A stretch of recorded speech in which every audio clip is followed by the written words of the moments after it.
Hey there, I'm Alf at HoboRec. Welcome. I'm here with Mike today, and we're in a studio that you might recognize from someone else's YouTube channel. You have worked on some amazing stuff. Yeah, some bands, Black Sabbath Yes. and Judas Priest, Yeah. that I actually started appreciating more later in my life for some reason. Oh, that's how it goes. Yeah. I like Britney Spears now. Really? No, I always liked Britney. Did you listen to her when you were growing up? No, she wasn't alive. Oh, really? I did work with her once though, when she was 14. Really? Yeah, she was in Disney, the Mickey Mouse Club. So maybe we should talk about that instead. Oh God, no. That was very early on. Yeah, there's a lot to talk about Cool. with your history and stuff, but I thought I'm just gonna do a more specific thing. Brilliant. Because I know that you like to record stuff live on the floor. Yeah. So we're gonna talk a little bit about that instead. Perfect.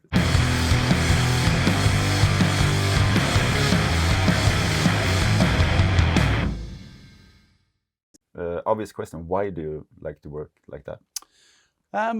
Most of my favourite records are by bands who played together, Yeah. and they there's something about a band in a room working that's how it should be. And there's also there's an aspect of when I've done albums in the past, and I've gone and seen a band play them live, or I've heard the live recording, I've always thought, why didn't it sound like that when we recorded it? And so the whole idea of when I started, I really took notice of recording in the 80s, and I started in the 90s. Technology had gone too far by then already for me. So I wanted to sort of get back to the idea that when you put a band in a room together and everybody's working, eye contact, those little things that happen from the little eyes, a look at what someone's doing, will trigger something that doesn't happen when everybody's doing it to a click and a grid. And so the more you can get a band to work together, work in rehearsal, learn their parts, get that instant gratification of play the song down, listen back and go, wow, we know where this is going.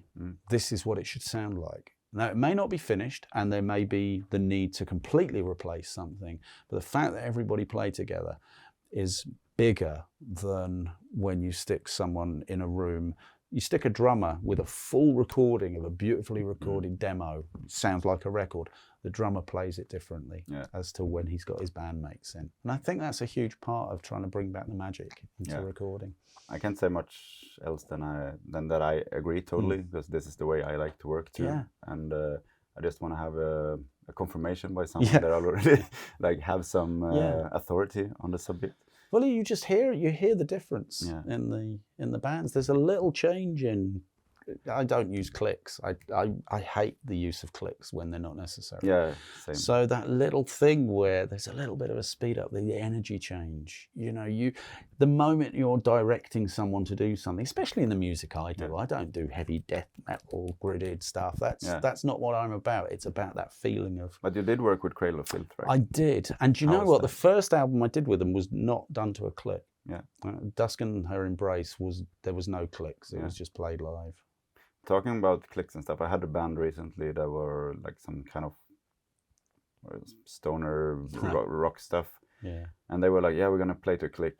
And I said, why? And then I asked them, can we try to record once? You recorded once to click and once without, and you listen back and see which one you like the most. And they like the one without click the most. Of course. Yeah. And then what happens is sometimes you'll get the band will go, I've had this recently. They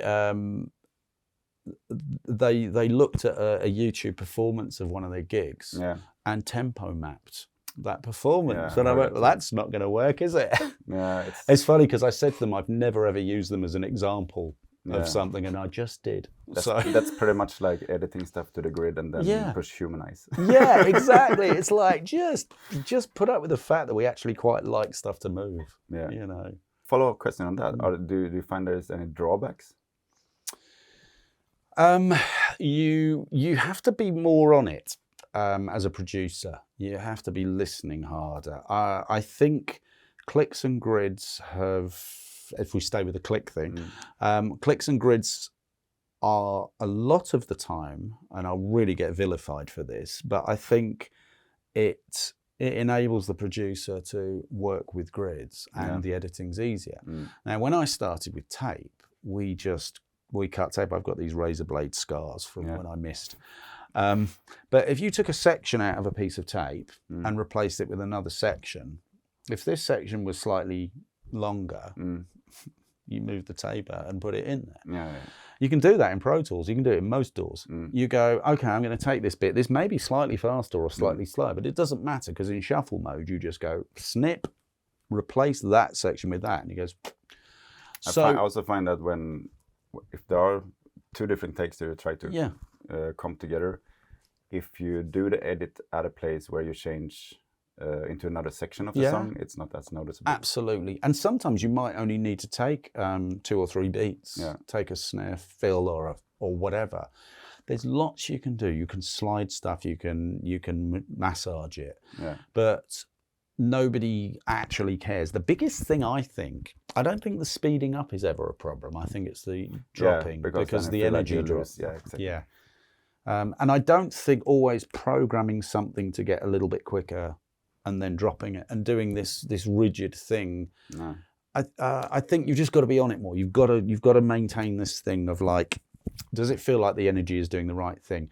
And I always refer back to the vocalist.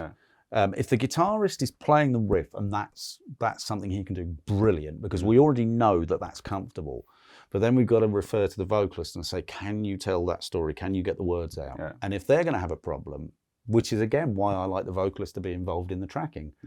We know what's going to happen.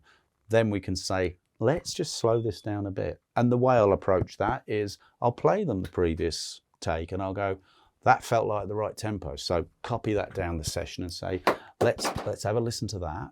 And then let's just go for another take straight off. Do you ever have any issues with convincing bands to do it like this? Hopefully they've hired me because they trust me. Good point. But that doesn't always mean that they go lightly. They will take a little bit, especially if there's a technologist, if there's a guy that's the Pro Tools guy or the Logic guy. If that the guitar Nazi, as they always are, because they've written the song, they've done all the demos, and they want their band to become session musicians. That doesn't work for me. So I would rather just involve them in the process and go, look, we can do it both ways. We've got enough hard drive space to do this. Try it. And like you said, most times they listen back to the version that they've done without the click and they go, there's something about that that's really good. But I overheard you when you were doing an interview here before with Christian Kolle. I heard you say something about that the tempo was actually faster, but it felt slower. It's the way that the band groove all the time. What energy is coming out? It could be that they're even fighting the tempo because something doesn't quite feel right. The guitarist and the drummer are fighting because, again, with most of the music that's riff based, the guitar should be driving the track and the drummer should be following it. Not the click determining what goes on. So when the sync happens between the guitarist and the drummer, that's where the energy feels right. That's where you get that flow between them, and you just know when it feels good, and it is a feeling every time. And that's where the communication has to happen with the band, and it becomes a group decision. And then it falls back on the drummer to kind of have to deal with that. Exactly. But another aspect that I was thinking about, you said before that if you're recording just drums and they have the full demo production in the headphones, my experience is that they usually don't have that. So in that case, it's the drummer is by himself with just a scratch track and guitars. And for me, as an engineer, it's pretty boring to listen to just drums for a couple of days. You don't know where you're going with it. This is another thing. It's hard to judge the performance if you know. It is, and the everybody playing together thing leads into the idea that the moment that you've got enough on tape for the singer to start singing, that's when you should encourage them to start doing vocals. Not at the end. Because you can say, okay, we're here for 5 days, maybe we're doing 4 songs. We've got a track done. Do you want to do some vocals? Well, oh, I don't know. Well, what if we just stick a second guitar on?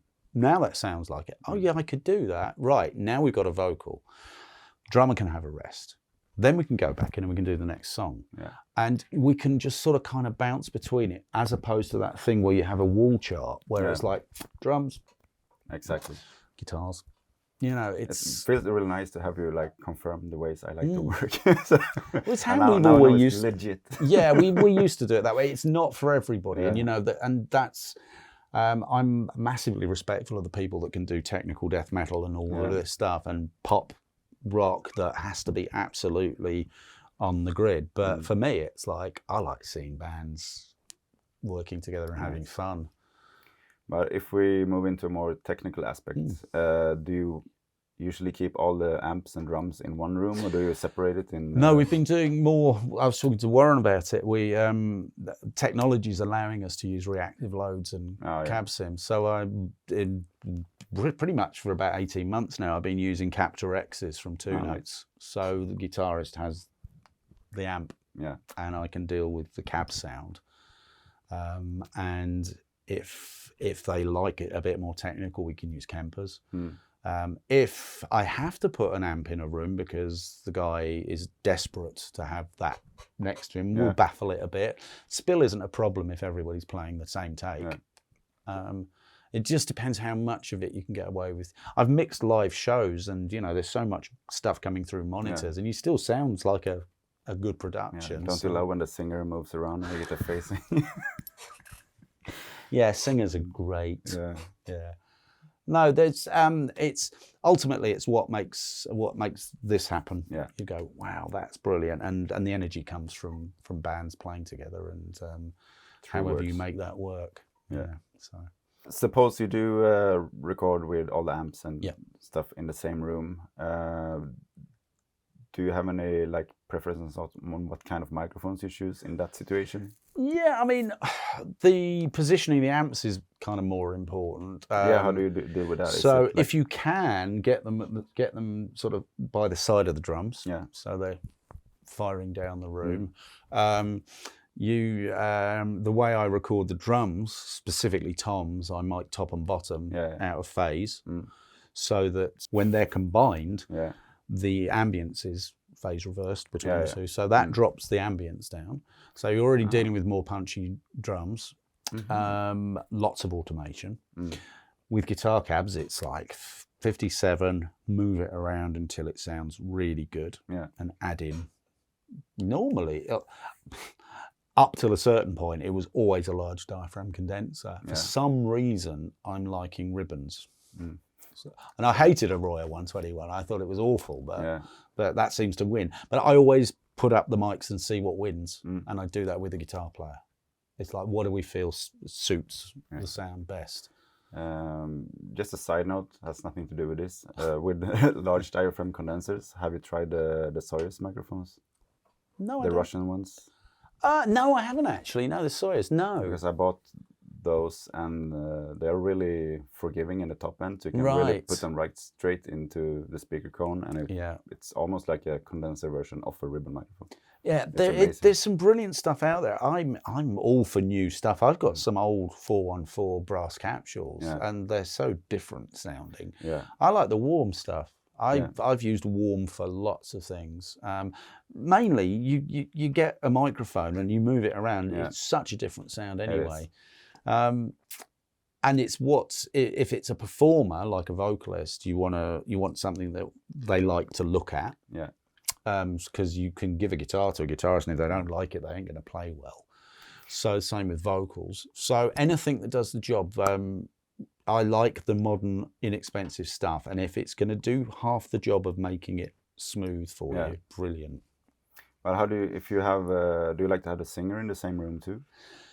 It depends. Sometimes with a three-piece, the guitarist is the singer, so they'll be just giving cues. So if it's a very loud singer, can it be a problem then? I just make sure that they don't do too much. In that instance, we're not going to get full vocals, but we might get a quiet verse. And so I deal with that. If not, if it's a separate singer, then they'll be either in the control room or in a booth. But again, they need to be involved. Yeah. Because the cues that they give the rest of the band want to be sat sort of or standing playing, and they want to hear what they've heard in rehearsal. So they need to make sure that they're about to build to go into a pre-chorus or a chorus. Yeah. Cool. Another thing I was thinking about, if you record everyone in one room, is the size of the room important? Yes. Yeah. Well, again, it depends on the logistics. So, like for example, that room, you could put a 3-piece band in there as long as you've got some amps going into different rooms, or you're using reactive loads. And those, if you have reactive loads, that makes things a lot easier. Yeah. If a room is small, I would rather it was dead. Yeah. So that I can then use reverbs. Okay. I use a lot of. I tend to have, because I'm a huge Andy Wallace fan. Yeah. So it's all like gated reverb feeding into a room reverb and sample feeding an ambient reverb if necessary. All of that kind of stuff. I use gates a lot to maybe on a second track to feed into an ambient splash. I call it the splat.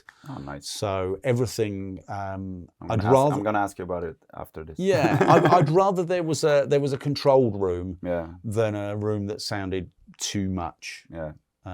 Because if you can control that ambience. One thing I've been doing a lot recently, which I sort of discovered from doing some mixing, I've got a Universal Audio Twin Solo, whatever the little 2-channel thing is, with Ocean Way rooms on it. Yeah. Right. So I found I basically off the desk as I'm tracking, I use the sends and I feed the sends of the microphones into the Ocean Way rooms, and I print that as my room sound. If I haven't got a big room, so I can just send as much kick, snare, toms, or whatever, very little cymbals.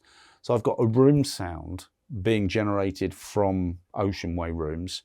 That's going within the interface you track with it. Yeah. So because it's obviously UAD, so I'm actually getting the sound of Ocean Way through the headphones for the drummer. So the drummer's hearing his drums in a big room. Yeah. And they stay in there for the mix. Nice. But it's just again that vibe of like, oh wow, this sounds really big. Like you get some sort of feedback from what you're doing.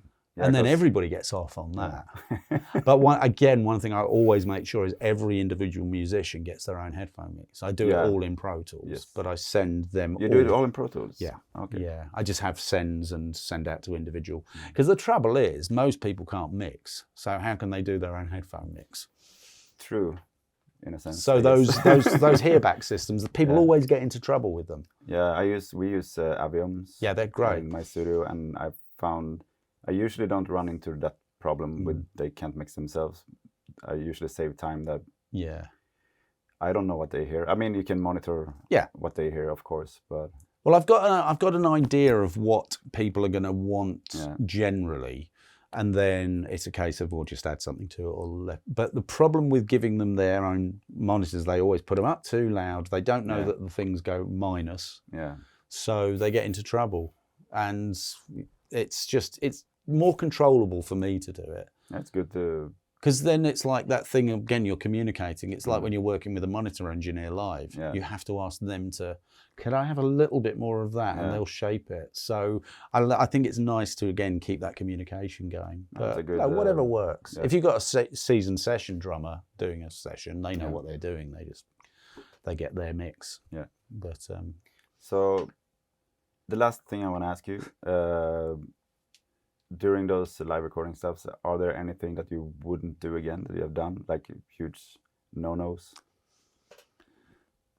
Not knowingly, no. I think I think every session you think, I might try something different next time. But I also... something that people should look out for to, like a mistake. Yeah, take care. Always see if you can improve something by moving the microphone. Yeah. So like when we're talking about guitar cabs, in a room with drums, it's like you might find using a figure of 8 pattern allows you to reject the drums from your guitars. All these little things, never be frightened to go back in the room and try it, or get someone to go in and do it and listen. Keep doing it. Never. I just think just as much effort as possible, never get lazy. Yeah. So I'm always trying stuff.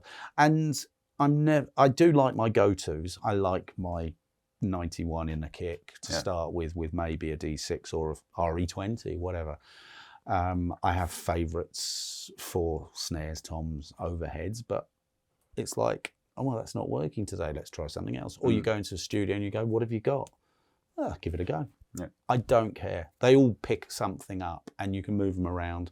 And generally, you're working, especially with drums, you've got to have a listen in the room and work out how you're going to approach the cymbals, because there will be like accent cymbals like China's or the ones with the holes in where you go, when you have big volume differences.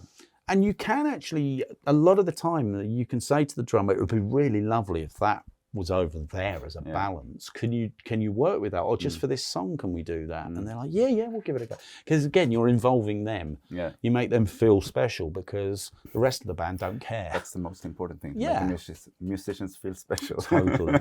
Yeah, because they've got to be your friends. Yeah, it's true. Yeah. So, well, thank you so much. Absolute pleasure. I think I've gotten all that I wanted to know. Wonderful. All right, thank you very much. Absolute pleasure. Thank you so much for watching, and if you've been watching this far, please leave comments, and if you have any other questions, leave them in the comments, and other than that, see you next time. Cheers.